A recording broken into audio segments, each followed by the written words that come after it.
The Pinery in Parker, Colorado, south of South Parker, and it is a beautiful place. Turn this around and show you a little bit. It's, really pretty out here. And basically what we have today is we have something that's going to challenge every aspect of what I know about concrete and what I know about, how to do these garage floors, and trying to get this to be perfect. So I told this person that they didn't really need to move this stuff yet because they have a lot of other prep to do first, so none of this stuff has been moved out, but it'll get all moved out. It's not like a big deal really. And this just has so many different things to address. I mean, it's just amazing how many things there are here. So one, we have a little bit of a moisture concern. Two, we have cracks. Three, we have spalling, which is just separation in the concrete. Four, we have this really bad area here where the customer just pulls in and out over the years. This is probably built in the 80s, and the salts have just totally worn out this concrete and just pitted it and kind of ruined it. Actually, I can fix it, but it's kind of ruined. And so basically you have those things, and then we have big cracks over here. I have to address all this, just big cracks. Lots of separation with these cracks, and they're filled, but I'll show you how I address that. And then I think that originally maybe they wanted to have a pillar here, or there was a pillar here, but this has created a high point in the concrete, which I don't like, and so I'm gonna try to feather this off a little bit and try not to ruin this, but I just want to have this big kind of high point right here, because I'll notice that once I get the flake down. I just don't want to have that. It's kind of funny though, because they even have felt around it, so I have to figure out what to do with this. Somehow I'm gonna need to seal this because the epoxy won't adhere to this felt. So I have felt in the floor, and I have these big cracks. It's just a lot of stuff. Anyways, I'll get it figured out. So basically what I'm gonna do first, and I've already done some of it, you can see this is a little clear, is I'm gonna use the shot blaster to really clean out all of this stuff. So that way I can float this with some cement, and then come back tomorrow, and once that's dry, and then use the big Lavina grinder to basically grind the floor. I'll also run, you can see here I've ran the shot vac down through these big cracks. Let's see if I can show you the crack. Yeah, see this big crack? And I'm just gonna try to fill all that. Just let it float out with the concrete. And then this one I've chased. You can see I ran the shot blaster over that. And I'll chase that out a little bit and see if I can get a little bit of either a 60/60 AB epoxy in there. Probably just use that. And then float the rest of this out with a little bit of underlayment cement. And then over here you can see this crack is pretty good size too. And I've ran the shot blaster over the crack. So basically what the shot blaster does is just cleans out, it's just firing these BBs down in there and really cleaning it all out. And I saved this little section right here so I can do the shot blaster on it. I'll get a little bit of a recording of the shot blaster doing that. But basically this is the shot blaster, and it basically just holds these kind of steelies. You can see these are just little, like, almost like BBs, and they're different grades of BBs for different. These are 330 shot, and so this is basically not going to just rip the floor apart, but it's going to clean it really good. And basically what the shot blaster does is it has this centrifugal unit here, and basically what it does is it drops the shot down here with this like metabo, fires it down into the floor, it hits the floor and kind of tears up the concrete, which is designed to do, and then it pulls back up through here, and then the vacuum turn is on, and so it's pulling the dust out from the into the vacuum while leaving the BBs here, because the BBs are heavier, and so the BBs will stay, and it'll just keep firing in this circular motion. If you have this on and it's about 2,000 RPMs, if you lift that bottom part up while it's on, it will just fire those BBs all over. It could break glass, it can hurt you. I wear chemistry goggles when I use this machine because I just don't want to have those things firing up at my face. So, but it's safe. I mean, if you just play it safe, it's safe. And so that's the idea. And so what I'll do is I'll set up the shot blaster, and I'll get this section kind of right here, and I'll make it look like this, so it's really, really clean. And then we'll just keep going, and I'll kind of explain what I'm doing. I'm gonna have to move this cabinet to get to the rest of that crack. I just want to make sure that crack's really clean, so I'll probably get that done as well. But let me set this up, and we'll go from there. All right.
So I just wanted to show you what this looks like now that it's ready for just to do like a kind of a scrape overlay on it. It's really called an underlay. And so I'm going to do that now. And one of the things I have to be careful of is, like right in here, since this is a cold joint, and it's actually called a contraction joint in the field. The expansion joints are actually out where the felt line is on the edge. These are actually called contraction joints. They actually are made to come together. You can see it kind of came together a little bit here and cracked. But what I have to be careful of is, now that I've shot blasted all this and I'm ready to fill it, I don't want to flood this with anything, Or the other option, since it's so messy, I could actually flood it and just kind of recut it, which is actually what I think I'll do. I'll flood this right here since it's so bad, and then I'll just come back in with the grinder and just remake it so it looks more uniform like that. So that's the plan. These cracks I'm just going to actually fill with an epoxy, because I just don't want to have to clean up all of that concrete. So that's pretty much where we're at. Alright, let's get started on filling the cracks. Okay, so basically then the next step after I do this, you know, shot blast this, and as I explained before, the shot blaster is really just for the cracks, just really blasting stuff down in there to clean that out. So that way there's no dirt or any residual down in there. And then our AB component filler can have something to bite onto. And so instead of wasting a bunch more of these, I have these Starbucks cups. So basically just use these just because they're here. And I just need something to scoop out the components with. And so if I use that to scoop out the components, then it's gonna be thrown away. So I'd rather not waste those. So if I have these from like iced coffee or something, I'll usually just use them. And then these can still be recycled. So basically just start with that. And then since this is 1-to-1 on the mix ratio for this, a couple things on these. So this is marked A, this is marked B. So the A is your resin, essentially. This is a clear resin. It's actually amber. And then the B is your hardener. And that's the way it is with all epoxy. So your A is always going to be your resin, and your B is your hardener.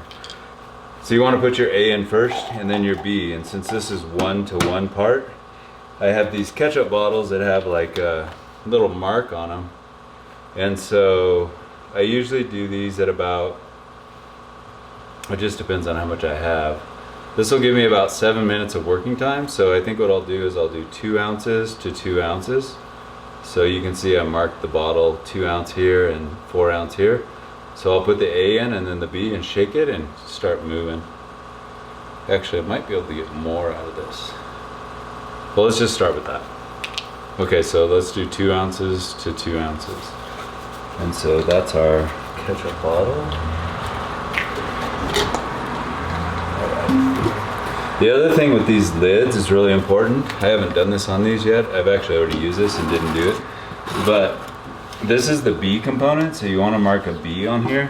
It's already on that top, and put A on here and A on here. The reason why is because, as I said, this B is the hardener. And so if you get the lids mixed up and you put the B on here, this will cause this to harden. And so you basically have wasted a couple $100 in material. So anyways, I always just try to be real precise with that. So and then anyways, you have your A and your B. And again, I'm not losing sight of what I have. That's A, that's B. And you can look at all this detail and figure it out, but it's easier just at a glance. Anyways. All right, so let's get started. So let's basically use these little Starbucks cups. And I'm gonna start with my A. And I'm gonna put some A in here, up to that line. That's the A.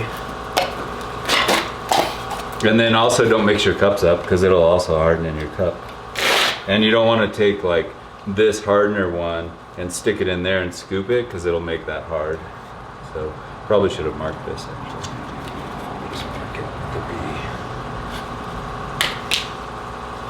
B. And then just put the rest in up to the next line. And that's it. And then I'm just going to shake this. And again, the working time on this is a quick dry epoxy. So the working time on this after I get it shook up is about 7 minutes, depending on the weather. Today it's a little cool out, but like if you get into 80 degrees, 90 degrees, this will fire fast. And so then I just start filling the crack. I use the ketchup bottle, you know, it might be another 40 cents for the ketchup bottle, but the amount I save in materials by not just dumping material out far outweighs the loss or the cost of the ketchup bottle.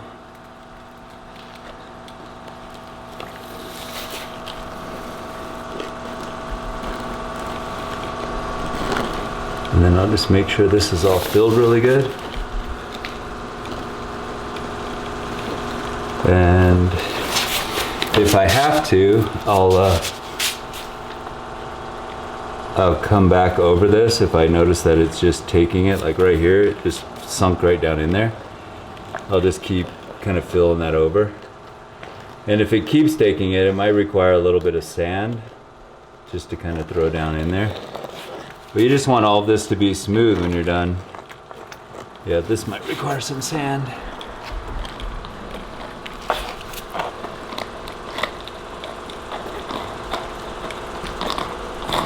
And that's it. And then I would just go back and make another bottle and just kind of keep working through this until I'm happy with the ability to be able to. So I have just a little bit of silica sand. And normally you would put this in like before you put down your AB crack filler. But I'm just gonna add some here because these are just so deep. And I'm just gonna sweep it once I get it in there. And just put it along there. And then I'll just kind of like sweep it in and out of there. And that way I can come back over the top of it and I can do another AB filler. And then this will have something to adhere to where it's not just going, you know, pouring down. And what you're really wanting when you do this is you're wanting it to, when you put your filler on, like in normal course, when you put the filler on, it'll pile up. And you do kind of want it to pile up because then when I bring the big grinder in, it'll just grind this off smooth and this will be gone. That's kind of the idea. But this will help like stop a lot of the stuff. Yeah, that's probably good, Beth. That's probably good. Thanks.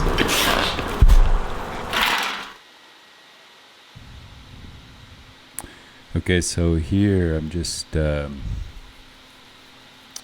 doing some hand grinding. Just around these pillars is a little tricky because it's hard to get close with the big grinder. And also this is a little rough, and the big grinder would probably catch on this because it's such a high point. And so I'm just working around those posts, just trying to get that concrete knocked down to something that's smooth. And I'm also creating a profile. This is a 4060 grit wheel that I have on here. It's the grinding wheel. And so I'm just trying to kind of knock this down and also get really close to the post. And so I have a good profile all the way around the post and up against it. This high point I'm just really trying to kind of knock down without going too far. And then I'll let the big grinder do some of the other work. So one of the issues that I have with this is that there's a felt line around kind of where that square is, where you can see that the post is embedded into some cement. And then there's kind of like a rough square right there where they poured the cement to hold the post. And then they did a felt line there. And so the felt line's a little tricky because the epoxy won't adhere to the felt line, just because it's not a solid surface, it's not concrete or something solid.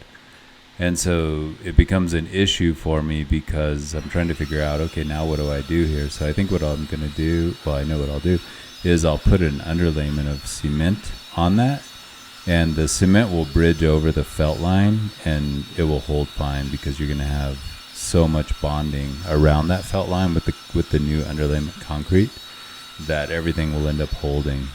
And you'll see as I go along, later in the video, I actually fill a couple of those cold joints right there, those joints out on the floor, just because they're so odd looking. They're like they're not straight in connection with the next one after the post. So like long, expansion joint to the post isn't even with the next one. And so I just end up closing a couple of those. In fact, that one I'm working on right there, I end up just kind of closing that with underlayment concrete. So that's what I'm going to do. So I'll let this run a little bit and maybe even speed it up, but I'll let this run a little bit and show you the rest of this grinding.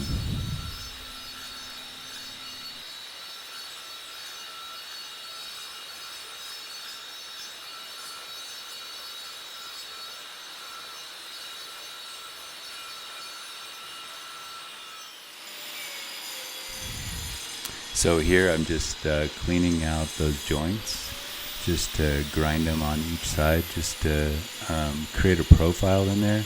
this is the area that I'm going to fill in. I'm going to fill in over that missing post where my right foot is, and that felt, and I'm going to fill in those cold joints that I just grinded out on each side. But I need to have a good profile on those so the underlayment will adhere to those really, really well and create a good bond. And then I'm just looking around now, just with that little 4-inch grinder, just to see if there's anything that will catch or cause something to catch with the big grinder.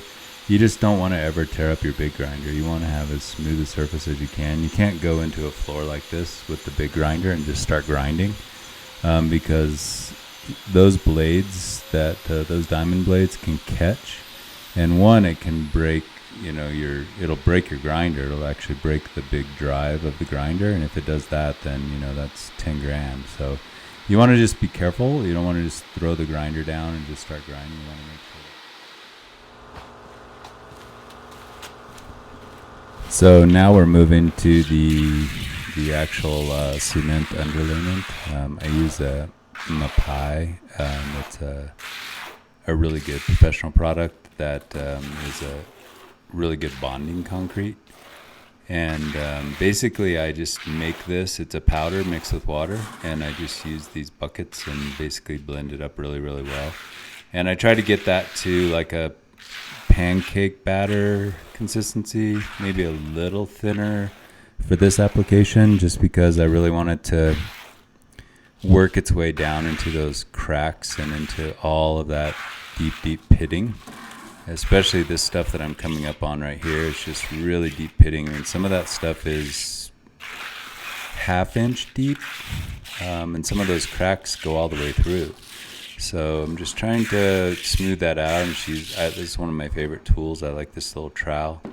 And then I just keep dumping out, from the bucket, and just keep working through it and try to smooth that out the best I can. So the other thing, as we were talking about before with the big grinder, is you want to be really, you want to pay attention to what you're doing, because you can see I'm feathering that out. I'm not just putting a big pile of stuff down and then hoping that everything works, because as I put that down, I need to feather out the edges, because then when I come back with the big grinder, like I said before, those diamond blades will catch on stuff, and if they do and it tears up your grinder, then you're really stuck. So I'm trying to feather out those edges away from the actual repair, and that way when I come back with the big grinder, it's not just catching on that constantly and being really hard on the big grinder. So there's a lot of things to think about. So, one of the things I'm thinking about is filling. The other thing is the consistency of the product that I created. And then, another part is feathering that. And then, I'm also thinking, do I need 2 coats here, or will I need 3 coats here? And then here you can see that this is that really worn area that's in that joint. And so I just decided to fill that. So I'm just going to pour out a little bit here, you'll see. And then I'm just going to keep working through this and keep working the product. And so I don't want to fill that joint too full with stuff, because I don't want to grind out a joint. I don't want to keep grinding out a joint forever. And so you'll see finally I fill that in, and I just push it in, and then I'll fill it in. But it's really rough right there. It's broken down over the years, and I just decided, okay, well, let's just fill that, and then I'll just grind out a new joint to look like the other joint, and you'll see at the end it'll look really, really nice. But these are all the things that you're kind of thinking about as you're going along, and filling in, concrete on concrete is really what you're doing. And so you're just kind of trying to paint a good canvas to put the epoxy on, and then of course the flake. But this needs to be all very, very smooth. Always keep in mind, and I'm always thinking about small cracks, big cracks, deep divots, all kinds of stuff, because if I'm not constantly thinking about that, then got to keep in mind that epoxy is liquid. And knowing that the epoxy is liquid, you know that's going to fall down into cracks and into crevices and into pits and into all kinds of stuff that's, you know, not flush or even. And so you're just constantly thinking about, how do I create the smoothest canvas I can create, you know, given what I have here? How can I just make it really, really smooth? And then, you know, the big grinder will do the rest of the work for you. That's basically where we are on this.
Just wanted to show what this actually looks like once the underlayment is down.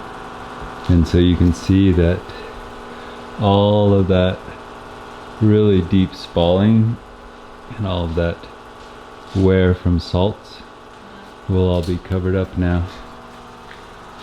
So, and then on this area right here, I just decided to fill in the joint. There'll be a little bit more work on that to fill that in, because that puddled down into the, you can see it kind of puddled down into the joint, but I think it will look better just to close that joint, because one of the problems here is that the joint isn't in line. It like went that way and then jogged over and went that way, so now it'll just be covered, so that's good too. And then this is the rest of this, and then This crack is giving me a little bit of problems right here. It's still taking some of the product. Let's see if I can show you. Still kind of, see how it's kind of taking the product still? And so there's kind of like a hole there. I need to put some sand or something in that. So I think that's my only open item though. The rest of this is pretty much all covered up, and so I'll let this dry overnight and then basically come back in and with the big Lavina and just start grinding this as if it's just a flat, you know, floor. And then the grinder will basically take care of feathering out all this stuff. It'll just be even, completely even. So that's the goal. That's where we are for today.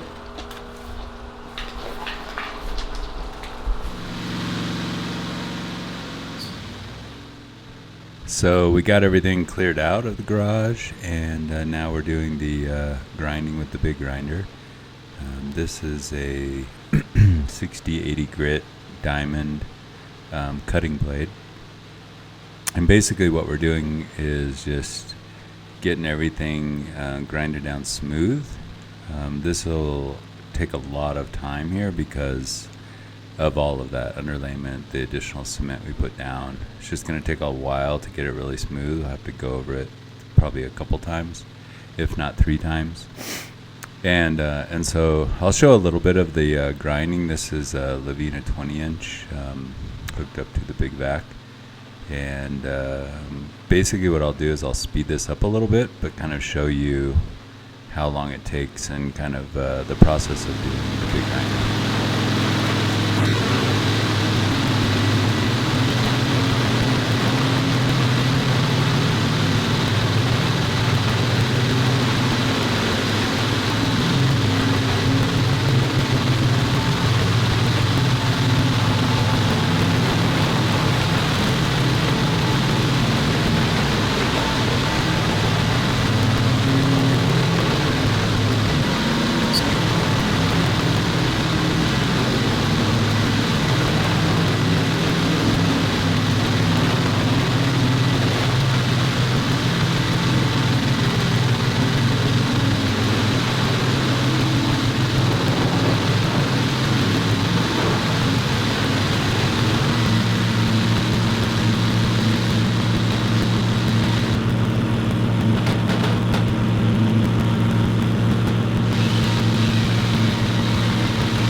All right, day 3.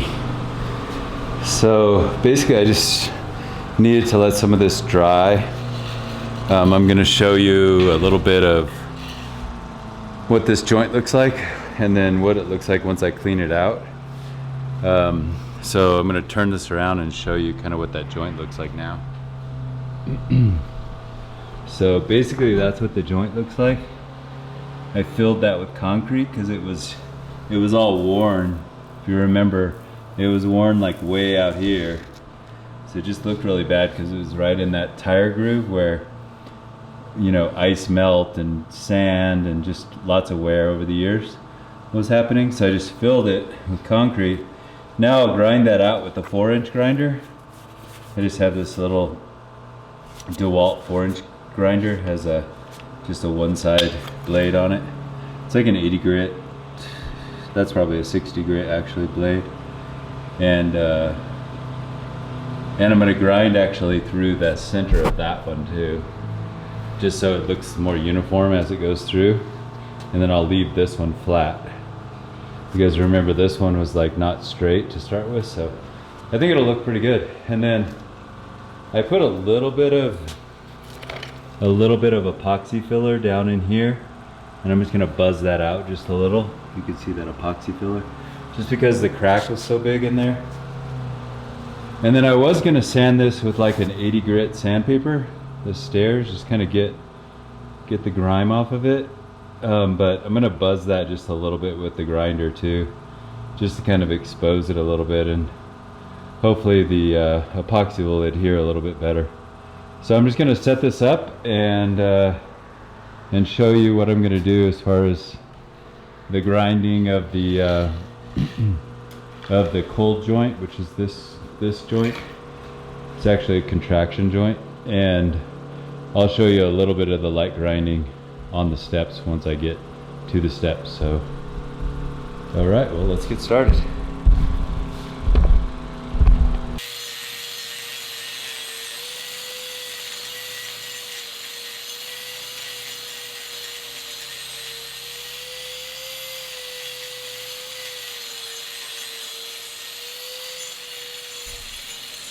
So as you can see here, I'm just grinding one side of this contraction joint, just because that's not a V cup wheel, it's just a one-sided grinding wheel. So I'm going to grind one side here, and then I'll end up grinding the other side. So just trying to get it to match as straight as possible. This rack attack that I'm on is a pretty handy little guy because it makes it easy on your back, and you can just kind of sit there and work and concentrate on what you're trying to accomplish, and it works really well. So you can see I spun around here to the other side now, and I'm just trying to grind that out just to make it look really smooth and match the existing joint there. And you'll see toward the end that it actually really comes out nice once that's all said and done.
homemade, really pretty expansion contraction joint. And then look how good that looks now with having nothing here, nothing like right here, and then just having that one line go through. It looks really incredible. Because if you remember, when we started, it was basically like, had like a,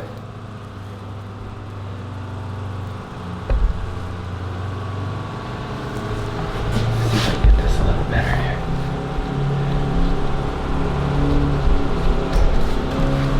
So it had like a joint right here that ran up to like right here, and then it had another joint over here that went up. And so basically what I did is closed all these, closed this one and this one so they're not offset looking weird, and then just made this one straight through versus like this one also had a little offset. And so that looks pretty impressive now. And if you remember, right here there was no cold joint, because this is where these are the two little pieces of felt where that square was, where there was like a pillar or something here. Now we got this is all perfect now, because everything will adhere to everything there now, and it's all smooth and it looks really nice. So I'm going to come over here and work on these stairs just a little bit, and then I think that this project is going to be ready for coatings. So I'm just going to buzz these stairs just a little, just kind of rough them up a little. That should be good too.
So really, as all I was thinking on this is that is really that was like it's like a high gloss paint on there, and so I was thinking that the epoxy probably will adhere a lot better if I knock that down some. And then the reason I was grinding right here for a long time is because there was like a traction mat, something that was stickered down to that, and it had been there for years. So I decided just to grind that off because I don't know what that's going to act like once you put epoxy on it, right? Because if you think about it, if I put a piece of tape down here and I epoxy over it, yeah, epoxy is amazing, but I could just pull the tape and that's gone. And it's like, well, what was the purpose of the epoxy? Served no purpose at all, right?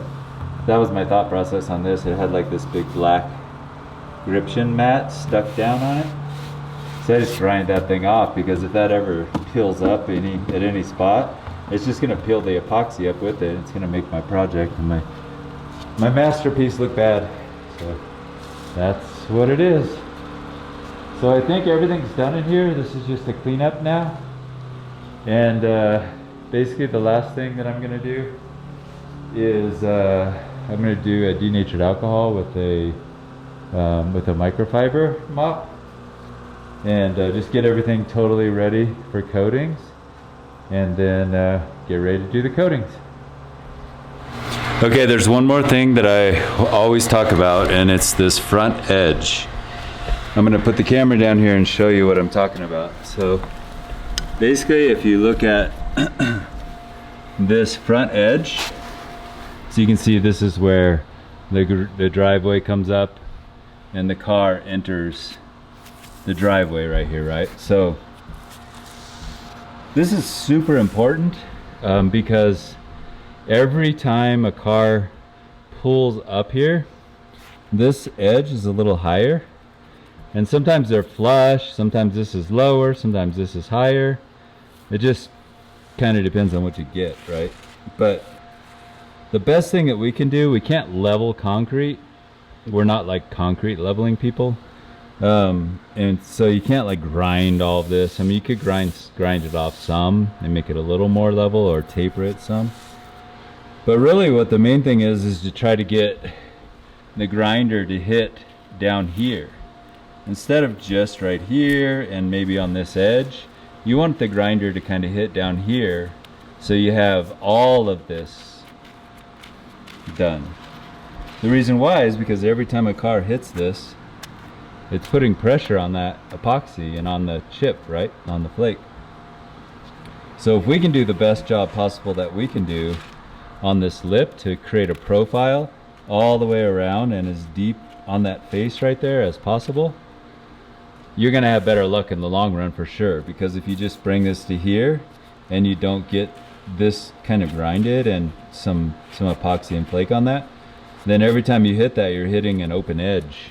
You don't want that. So I'm gonna grind that off and kind of show you what I do, and then that should be the last thing. So I'm gonna set this up over here and just do a little bit of grinding on that.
So now that we got that edge done, I wanted to show you what that looks like. So basically what I did was I grinded that front face, and then I kind of put a taper on this.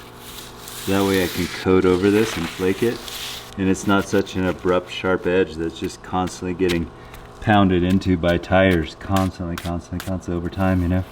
And so that has a really good profile on it now. So that's the idea. And I wanted to show one more thing before that I need to grind before I can say that I'm happy with this. So the last thing, I'm going to put the camera down here, is this felt line. So I want to make sure this is really clean. I like the felt line to be really clean when I'm done.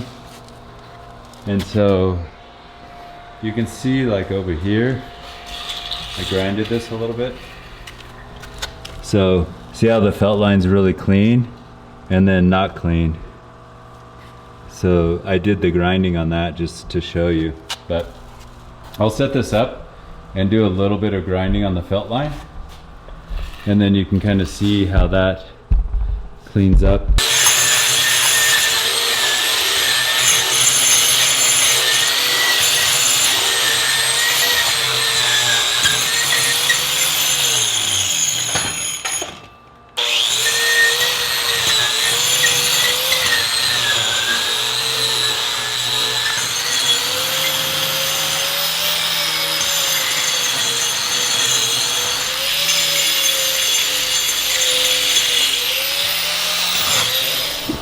Hey, it's day 3 and the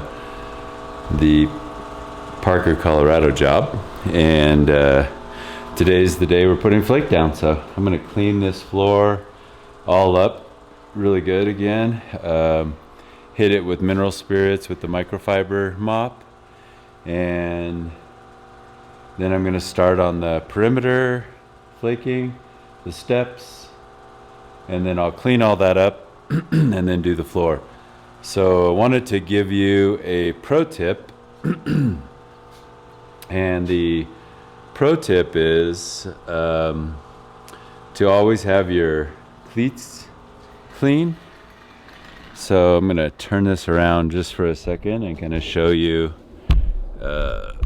what I mean by that. So basically so these cleats, right, they always get epoxy on them, and the stuff gets stuck onto the cleats.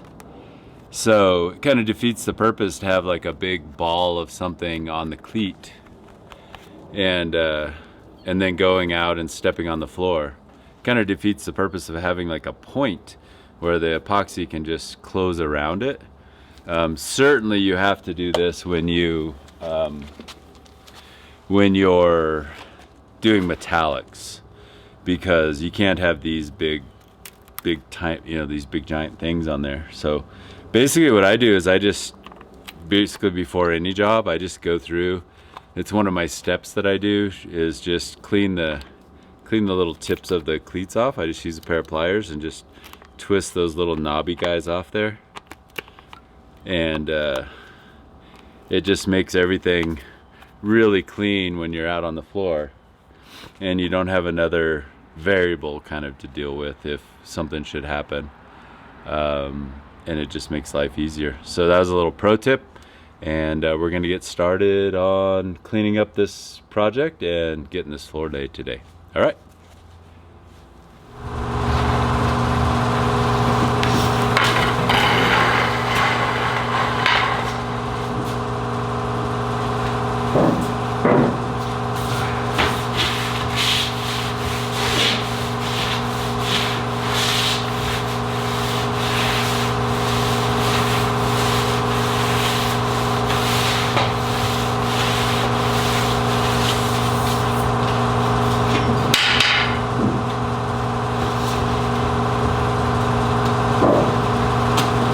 It's just one swipe.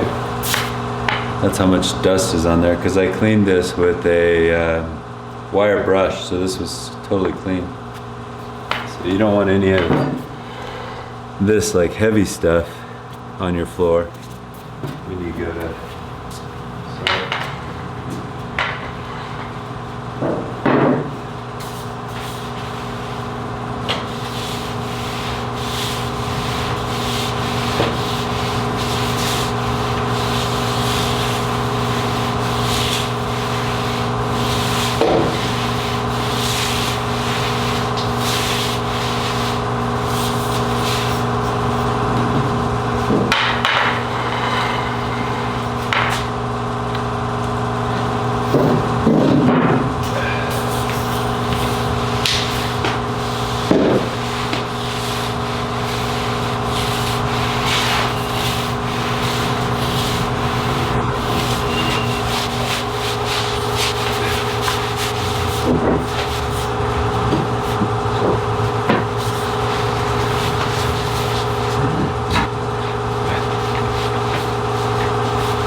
Okay, okay.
So basically what I'm doing here is I got the product all spun up or mixed, and now I'm just getting the curb taken care of. So the curb is the outside concrete border, and then once I get the curb, I'll do the step and the remainder of the curb all the way around. So I'm basically coating that and flaking it.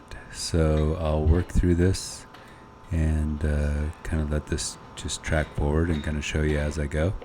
That little tool that I have there that's down by my left knee is a good tool. I think I explained it a little bit, but it's a really good tool for flaking the curb. It just gets it coated really well, and it makes it easy to move through the project, especially when it's a really hot day and you're using full polyaspartic products that have about 7 to 10 minutes working time. You can really get through the process of doing this pretty quick. So I just wanted to show a little bit of the curb and how I prepare that. So this is what the curb looks like before I do anything out on the floor. So I basically get it all the way complete, and the stairs. So basically what I do on the stairs is of course I coat them, and then I flake them, and then I try to get under the stairs as much as I can and come out to like a reasonable spot where I can then roll. And then anything that's like a barrier for my roller, we call it cutting in, but the trimming out or cutting in of areas, I always do a full like brush width like that and flake it, and you could probably see that this is flaked to a brush width. So you can see that that's flaked to a brush width there. And that way, and then I can clean this all up, and then that way when I get out on the floor I can just roll this and flake it, and it'll never look like it's double broadcasted, or what we call double broadcasted. It'll never look like it's double flaked. So that's how I do it. And I'll come back through here and clean this all up, vac this all up so it doesn't get in my roller when I start out on the field. But that's kind of what it looks like. So one of the other things that I do is, again, I go around any areas that are kind of an obstacle, and very seldom have I ever had pillars in the garage, but these pillars are just another little obstacle. So I cut this in also and did it to where it's that same kind of 4 inches, kind of the brush width all the way around, and I flake that. Now I can just vac this off, but then I kind of know this is done. I don't have to get stressed out on how to, like, get off the roller and get on the brush and basically get it all done. I do the same thing in the cold joint, so I like to have this be really, really, I take pride in this, so this I like to have really perfect. So I do the same thing. I kind of do the brush edge, the brush edge like this, and fill it in. Not like fill it in, but just go pretty heavy in there. And then I do the flat part of the brush, so it's about that wide over that joint. So it's basically a brush width here as well. And once I back this up, I can do a couple pictures and kind of show what that looks like. So you can see I did all of these cold joints. So those are all done and ready to go. All I have to do is just vac those up, and then just start out in the field with my roller. The benefit I get from that also is that I never flood a joint. I used to flood the joints a bunch. Flooding the joints is just like bringing the roller up to like to the edge, and then the product piles down into it, and then you have to get a brush and get it out and figure it out. And when it's hot out, it'll really flood in there. So I always just try to do it this way and not flood the joints. One of the other things I like to do is the front apron here. That way I can get all the edges of it. It's the same idea on this. So I'm doing like I'm really getting down in here against this wall, kind of. And that way I can flake that really good. And I know I've gotten this really well. So, and then the same idea, I just do like a brush width here. So that way I just know everything is a brush width. And when I roll over this, I'll actually, I'll show you the brush width. So that's the width of the brush, right there. Once this is all vacked up, you'll see it. And then that way I can come up here with the roller and I can bump over that, bump over that, bump over that. And then I can reflake again. And again, you'll never see a double broadcast. I mean, in any case, if you did have kind of a heavier flake a little bit in the front, it's probably a good thing, because this is again where I was explaining in the earlier part of the video where, you know, the car tires are constantly hitting on this. So I really want this to be maybe the best part of the whole garage, because it needs to last. So that's where we're at. And so the next step will be just vacuuming this up a little bit, and then I'll show a little bit of that process, and then I'll get the product ready to do the floor.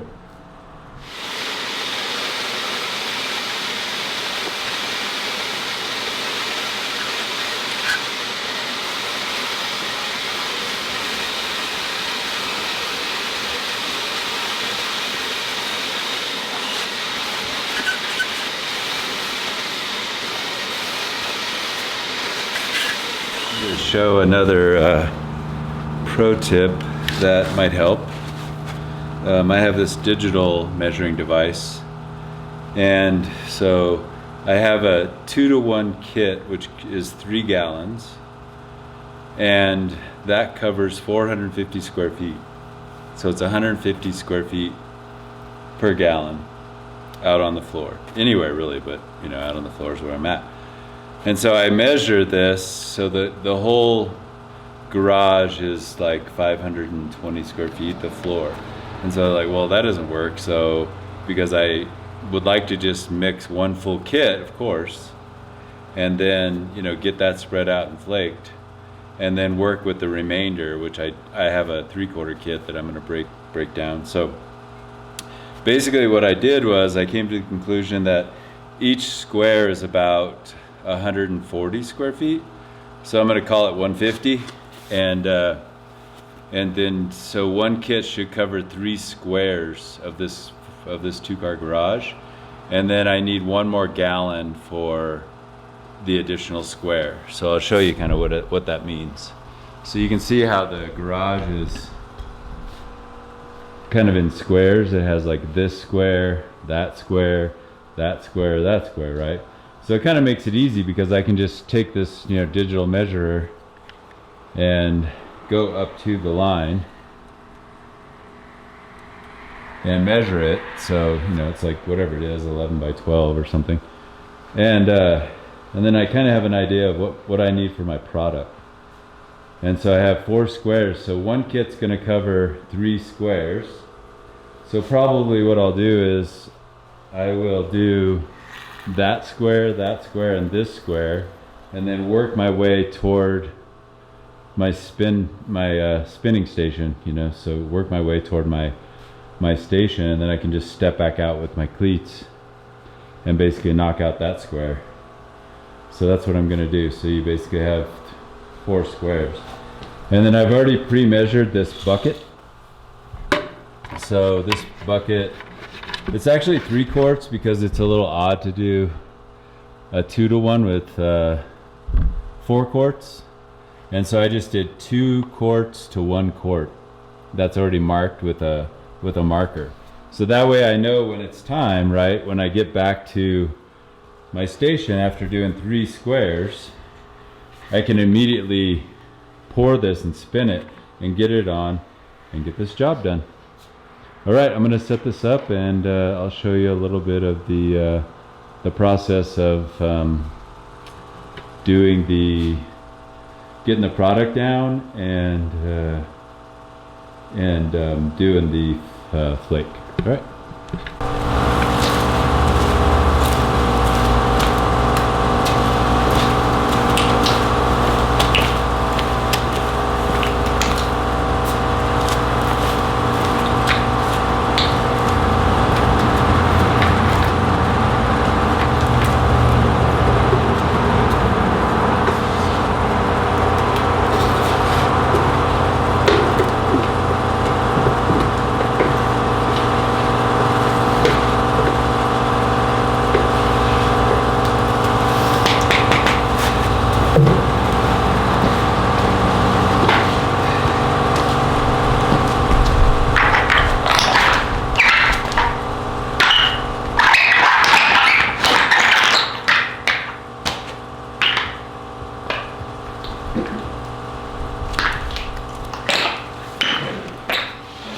So as you can see in the process here, I just am squeegeeing out the product. So I'm trying to pour that out kind of as even as I can. And then I'm just squeegeeing out. I'm trying to get the edges really well with the squeegee. Keep pulling it back and pushing it forward, just making sure I get the edges really well.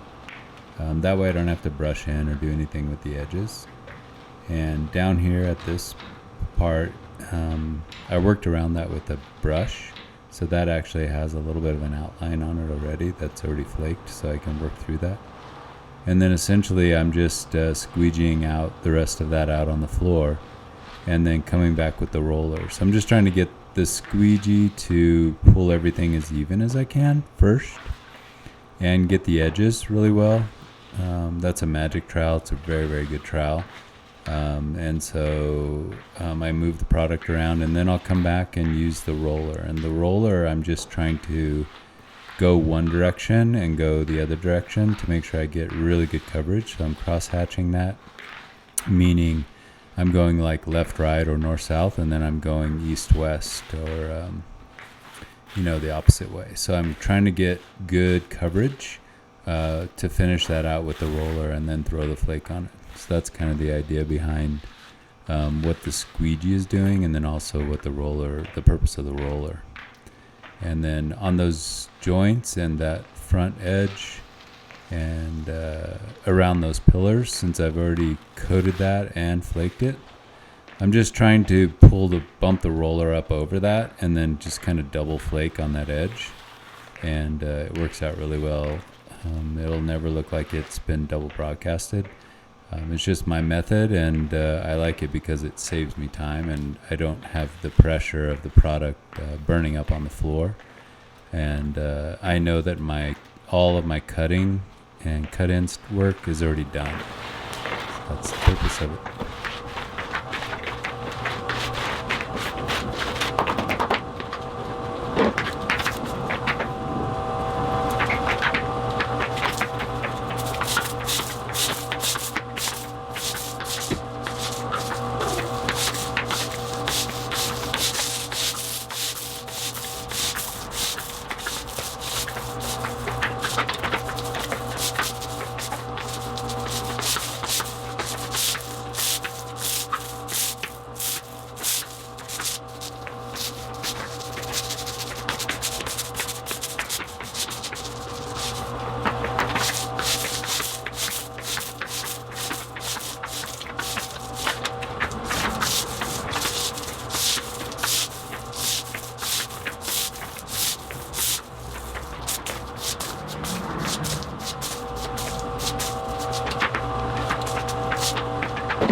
This is all dry now, the floor, and so what I'm gonna do is scrape this.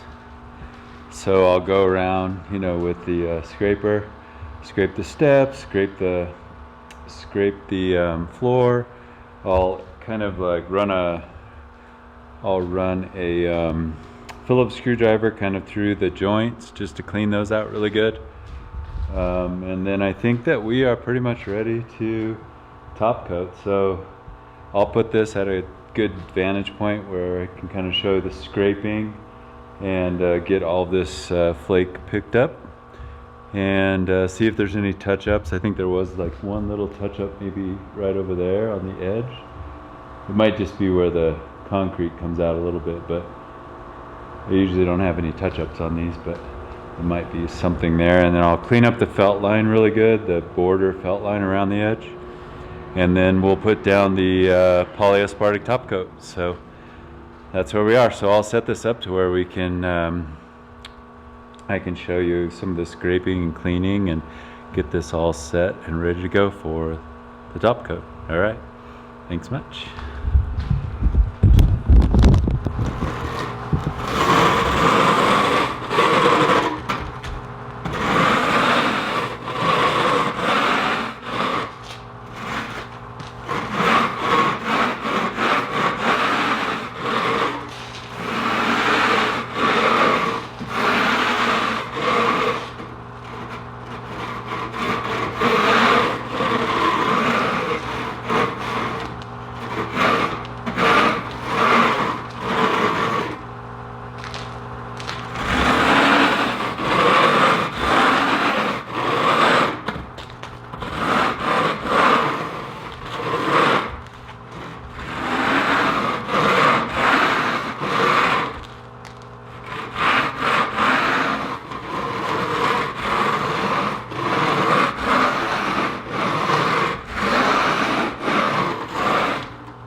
I just wanted to explain something here that's important.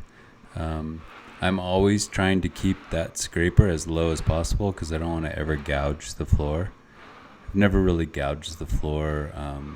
I've had it catch a couple times, but just holding it up too high. So you can see that my arms are almost straight down, and that's what you want. You want to keep that, the angle of that as low as possible. And then when I'm going across joints, I'm just going across the joint, not into the joint. So you can see there's a joint there. Let's see if I go across it. So yeah, so you can see I'm kind of working at an angle here. It's not straight. Oh, I guess I'm already past the joint. But now I'm straight. But usually I'll go across like at an angle over the joint and not like into it straight because I don't want to chip or scratch or do anything. And so you can see I'm trying to keep my arms as loose and as straight as possible. That's the idea. And so you can see right there, I caught just a little because I started bending my arms. And so that's, you want to just try to let that thing glide across the floor and let it just scrape off those sharp tips of the flake that are standing up.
So you'll see here that I'm just using a screwdriver.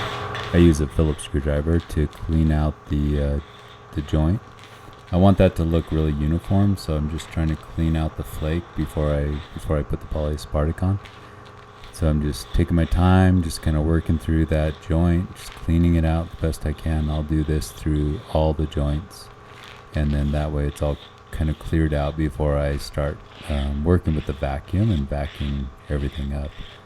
So you can see how nice that looks, and that's a handmade, almost all the way handmade joint, so it looks really, really good. That's the one that we grinded out with the hand grinder that we kind of made, and those two spots where the tires hit that.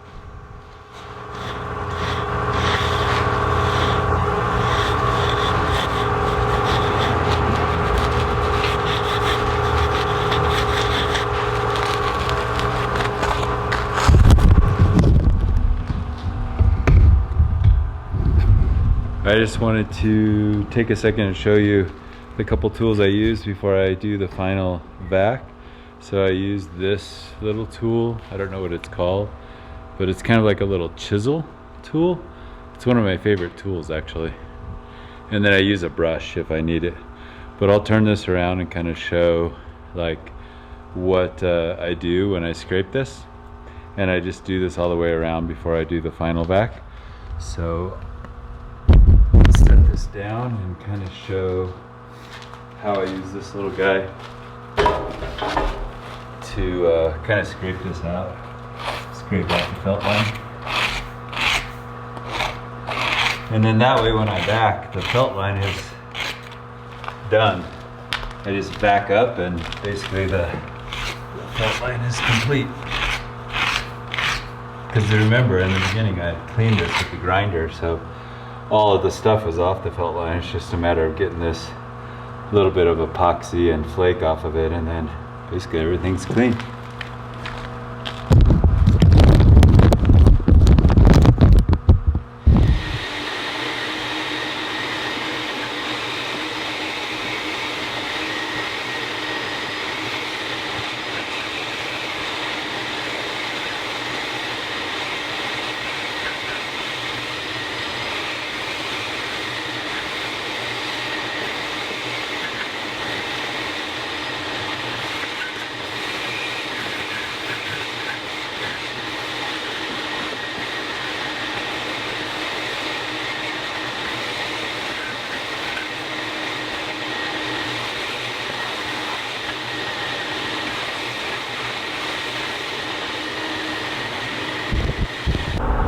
All right, the pinery final step, cut.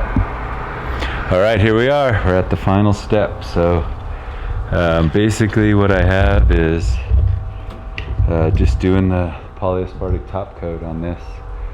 I've gone around already and done the edges. I'll show you.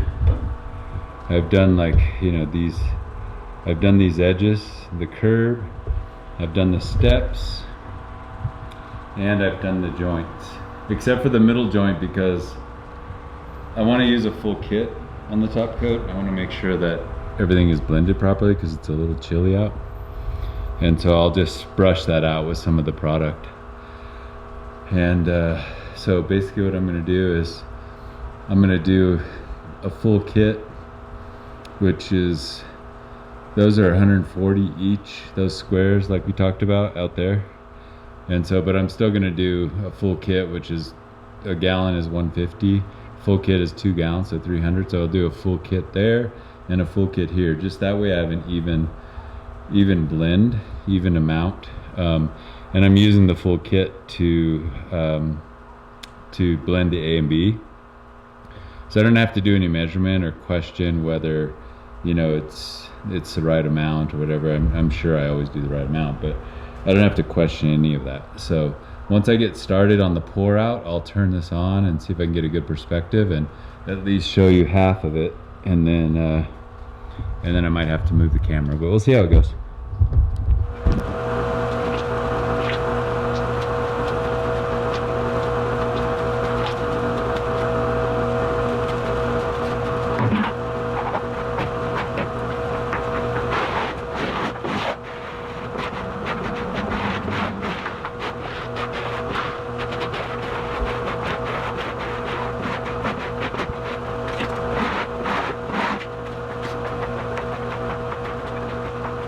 So you can see here again that the Polyaspartic Top-Coat is applied the same way as we did that base coat. We called the base coat the primer coat, but the Polyaspartic Top-Coat is applied the same way. So it's just spread out, and then I use that same magic trowel to get the corners, or get the edges and the corners, and then I just bring it out on the floor. And so then since I've already done the joints and around those pillars and the edges and around the steps, I don't have to pull that product over into that joint, let it flood the joint. And so I'm just working through it patiently.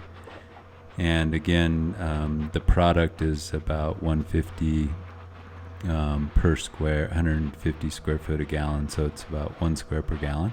So I know proportionally what I need to do here, and then I just work my way through the squeegee, and then I'll work my way to the brush, and then the brush is applied the same way. So I do crosshatch with the brush. I go north-south, then east-west.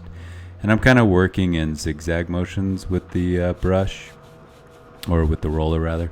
And I'm kind of just letting the roller just glide on that floor. I'm not really pushing product. I use the squeegee to push the product. If I see somewhere that's a little heavy, I might push that product over into a lighter area. But I'm not really pushing the product so much. I'm more just getting it to coat the floor evenly.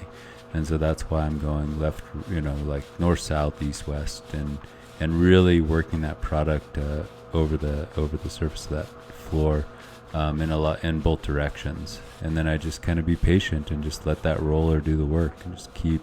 You can see I'm not even really using two hands. I'm just like letting that roller just glide on the floor. Sometimes I might see a little spot and I grab it and push it down in a little bit, but other than that, I'm just really rolling that over the floor, letting it glide and letting it go into the floor, and just concentrating on trying to make it as even as possible.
Okay, we did it.